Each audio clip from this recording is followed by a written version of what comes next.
Dans mon travail, mon intention derrière chaque pièce, c'est d'arriver à créer des espaces, des objets face auxquels on ne pourra jamais se complaire dans une seule interprétation. Je cherche à ce que l'esprit soit en permanence en mouvement. Je pense que c'est important de s'entraîner à faire ça, dans la vie et en général.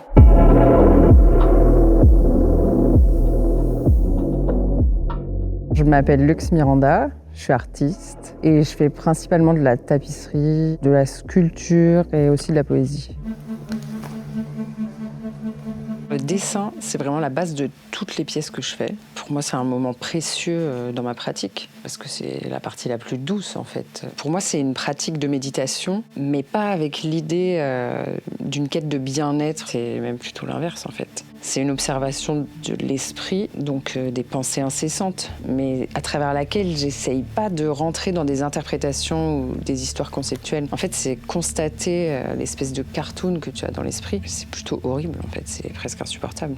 Et c'est ça que je retranscris dans mes dessins. Et après, au bout d'un certain temps, là, il y a un langage visuel qui commence à se créer et on peut rentrer dans la partie de mon travail qui développe l'abstraction. Moi, j'aime bien l'appeler l'abstraction queer, parce que je pense qu'en tant que personne queer, c'est un territoire qu'on peut se réapproprier et se donner le droit à divaguer. Pour moi, c'est aussi une façon de m'exprimer qui me permet de m'échapper de l'objectification et de l'hypersexualisation qu'on retrouve beaucoup dans nos représentations aussi. D'une certaine manière, ça me rend insaisissable.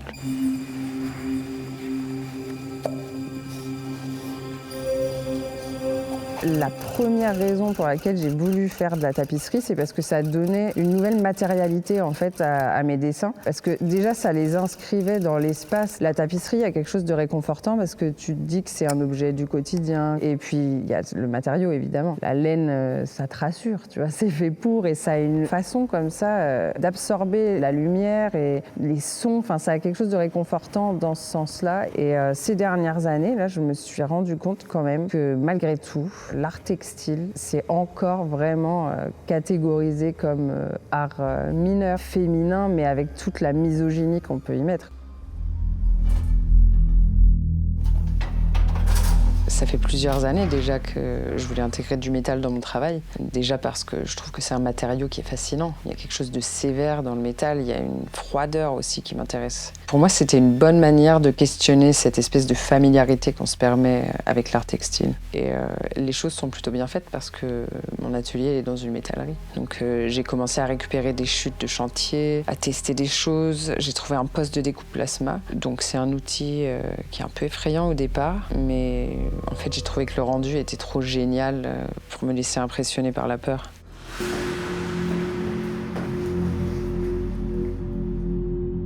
Quand je travaille, je pense pas mes œuvres comme des objets indépendants. Je suis plus à la recherche d'une ambiance, d'un rythme global, comme si chaque pièce allait faire partie d'une grande scénographie. Dans mes expositions, je veux qu'on ait la sensation d'entrer dans un espace assez mystérieux et inquiétant. Mais en tout cas, moi, je tiens à maintenir une forme de curiosité et surtout que tout ça, ça reste insaisissable finalement.